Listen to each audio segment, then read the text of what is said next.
उत्तराखंड में निकाय चुनाव बेहद करीब हैं और जल्द ही अधिसूचना जारी होने वाली है। ऐसे में भारतीय जनता पार्टी और कांग्रेस दोनों ही अपने प्रत्याशियों की घोषणा को लेकर के इंतजार कर रही है।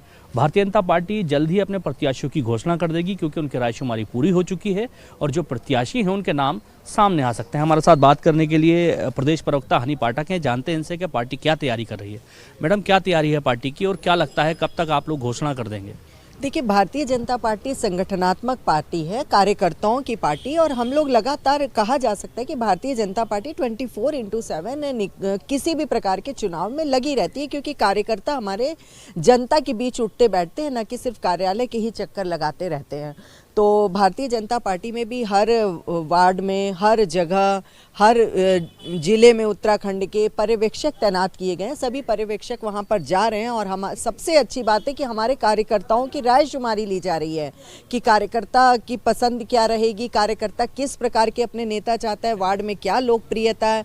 इन सब चीज़ों को देखते हुए पर्यवेक्षक तैनात किए गए हैं, वो वहाँ पर जा रहे हैं, रायशुमारी कर रहे हैं। रायशुमारी के बाद जो पैनल तैयार हुआ है उस रिपोर्ट को पूरी तरीके से सौंपा जाएगा हमारे प्रादेशिक नेतृत्व को। उसके बाद उस पर पैनल तैयार होगा और 25-26 तारीख तक पैनल को पूरी तरीके से तैयार किया जा सकेगा। मैडम, उम्मीद जताई जा रही है 27 तारीख तक या 26 तारीख तक अधिसूचना जारी हो जाएगी।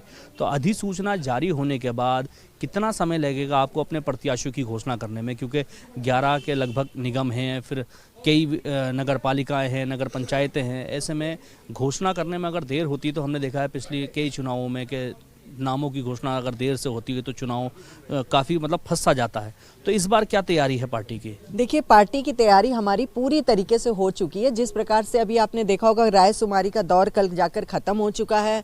रायशुमारी के बाद अब आज तक रिपोर्ट सौंप दी जाएगी, उसके बाद पैनल तैयार कर लिए जाएंगे। तो भारतीय जनता पार्टी, तो मैंने अभी भी कहा कि चुनावी मोड में हमेशा रहती है, तैयार रहती है।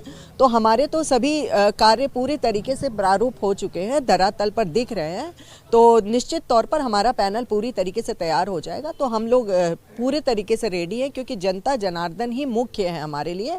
और जनता जनार्दन हमारा जो कार्य है, हमने जो कार्य विकास के किए हैं, वो भारतीय जनता पार्टी के ही बस का था और भारतीय जनता पार्टी उसको धरातल पर उतारी है। तो जनता जनार्दन हमें अपना साथ अवश्य देगी। मैडम, क्या लगता है जिस तरह का विरोध देखने को मिला कई जगहों पर आरक्षण को लेकर के, कई लोग नाराज़ हैं, कई विधायकों ने भी अपनी शिकायतें दर्ज कराई हैं, आरक्षण में बदलाव होगा या फिर आपकी पार्टी पहले से तैयारी कर चुकी है आरक्षण के हिसाब से कि उसी हिसाब से चुनाव लड़ाया जाएगा? देखिए, जो थोड़ा बहुत ये लोकतंत्र है हमारा, और लोकतंत्र में सबको अपनी बात रखने का अधिकार है। तो जहाँ पर उनको लगा है, कुछ लोगों को, उन्होंने अपनी बात को रखा है और उसको संज्ञान में भी लिया गया है। उसके लिए भी रिपोर्ट एक तैयार करी गई है और उस रिपोर्ट के माध्यम से अभी उसमें देखा जाएगा कि क्या हो सकता है और क्या नहीं हो सकता है।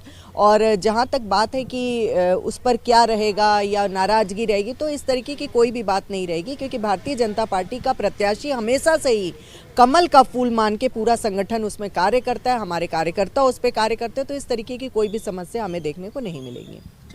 हमारे साथ बात करने के लिए प्रदेश प्रवक्ता हनी पाठक थी, जिन्होंने बताया कि जल्द ही जो प्रत्याशी हैं उनकी घोषणा कर दी जाएगी, क्योंकि लिस्ट तैयार हो चुकी है। तमाम प्रत्याशियों के नाम सामने आ चुके हैं। अब पार्टी को ये डिसाइड करना है कि कब घोषणा की जाएगी, क्योंकि अधिसूचना लगना कुछ ही दिनों में हो सकता है कि अधिसूचना कुछ ही दिनों में लग जाए और उसके आसपास ही प्रत्याशियों की घोषणा भी भारतीय जनता पार्टी कर सकती है।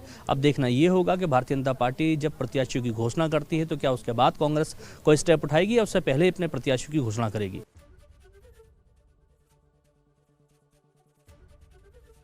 एबीपी गंगा, खबर आपकी, जुबान आपकी।